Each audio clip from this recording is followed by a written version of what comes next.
je m'appelle Keroua Fatima, je vais être la directrice de campagne pour cette campagne des municipales. Je suis professeure au lycée Alfred Nobel et aujourd'hui on a des invités spéciales pour cette campagne. La première, elle est députée de la Seine-Saint-Denis, de la 10e circonscription. Elle est également vice-présidente de l'Assemblée nationale. On accueille Nadège Abomangoli.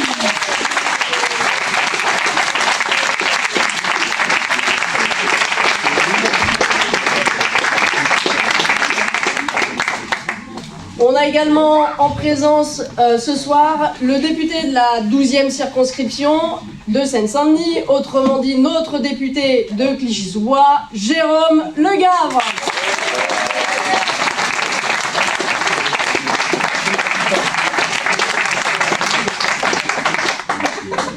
On a également une invitée, ancienne députée du Val-de-Marne, qui milite toujours aux côtés des plus précaires. On accueille chaleureusement Rachel Keke.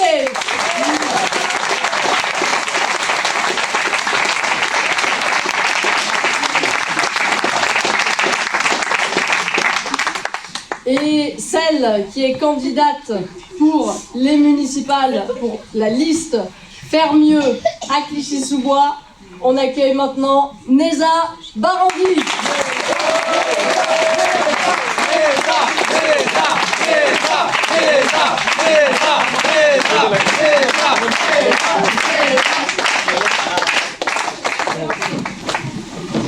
Alors, sans transition, on va laisser la parole pour commencer à notre député de la circonscription, de la 12e circonscription de Seine-Saint-Denis, Jérôme Legavre.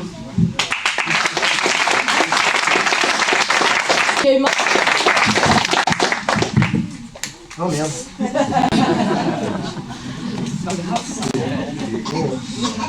Systématique avec moi. Bonjour à toutes et tous. Ravi de vous voir nombreuses et nombreux dans cette salle pour ce lancement de campagne à Clichy-sous-Bois. Salle, je salue les camarades de MA France, aux côtés desquels on s'est battu. Je salue les nombreux habitants de Clichy qui sont ici présents ce soir, et notamment les mamans aux côtés desquelles j'étais hier devant le lycée Alfred Nobel et qui, depuis que je les connais, c'est-à-dire depuis 3 ans, se battent sans relâche pour dire on n'accepte pas que nos enfants soient privés du droit qui est le leur à l'éducation, à l'enseignement. On n'accepte pas que dans nos lycées, que dans nos collèges, que dans nos écoles, au motif du fait qu'on est en Seine-Saint-Denis, eh bien, les profs, quand ils sont absents, sont tout simplement pas remplacés. On n'accepte pas que les AESH manquent au point qu'on peut constater aujourd'hui.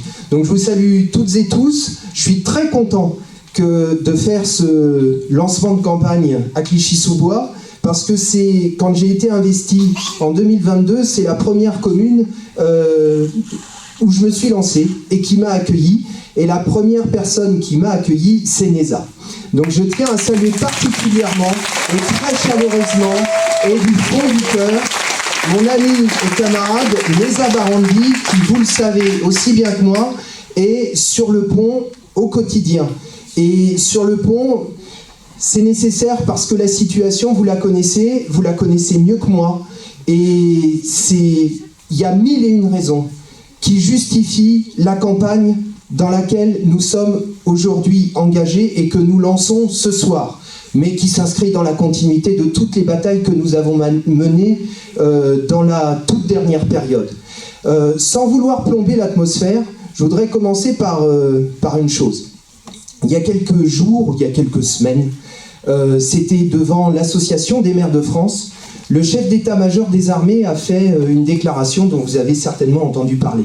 Il dit « La France doit accepter de perdre ses enfants et de souffrir économiquement. » Le ton était donné. Il était donné par quelqu'un qui n'est pas n'importe qui, puisqu'il s'agit du chef d'état-major des armées. Et ça a été confirmé ensuite dans la foulée par la ministre des Armées, ça a été confirmé par le Premier ministre, ça a été confirmé par le président de la République. Et ils mettent leurs actes en conformité avec leur discours, puisque dans le budget dont on est en train de discuter en ce moment même à l'Assemblée nationale, et c'est pas une mince affaire, et c'est pas une mince bataille, eh bien, alors que tous les budgets sont amputés, alors qu'on tape sur le budget de l'école, alors ils tapent sur le budget de l'école, sur le budget de l'hôpital, eh bien, 7 milliards supplémentaires, quasiment 7 milliards supplémentaires, sont accordés généreusement à l'armée, à la guerre, pour préparer la guerre. Alors, bien évidemment, tous ces gens-là vous disent, oui, mais vous comprenez, c'est pour la défense de la paix, c'est pour la défense de nos valeurs. Les valeurs de ces gens-là, ils sont nombreux, hein, je vais les citer tout à l'heure. Les valeurs de ces gens-là, on les connaît. Ce sont les mêmes qui n'ont pas jugé utile de lever le petit doigt alors que le peuple palestinien se fait exterminer.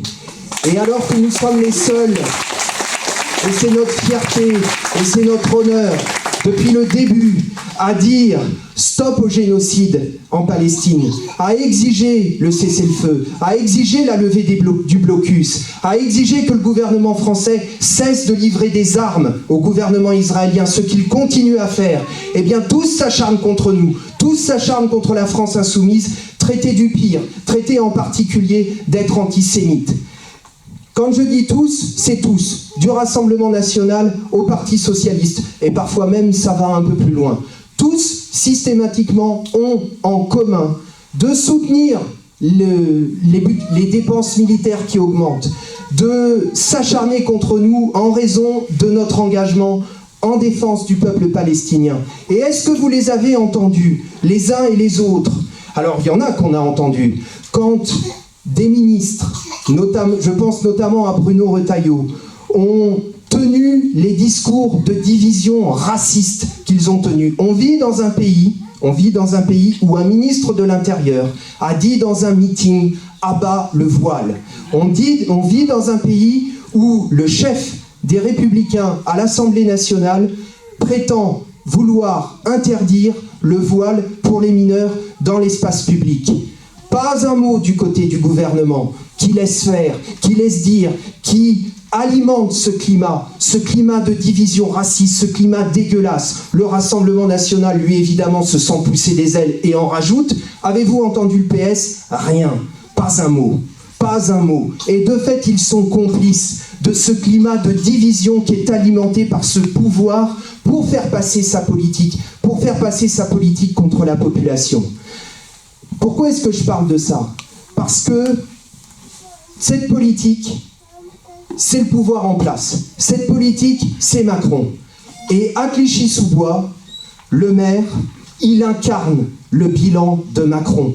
Le maire de Clichy-sous-Bois, Olivier Klein, on le sait, a été ministre d'Emmanuel Macron. Et le bilan de Macron, les fermetures d'usines, la fermeture de MA France par exemple, le fait qu'en Seine-Saint-Denis, à cause des profs pas remplacés, un jeune, sur la totalité de sa scolarité, perd une année et demie, j'ai bien dit une année et demie de cours.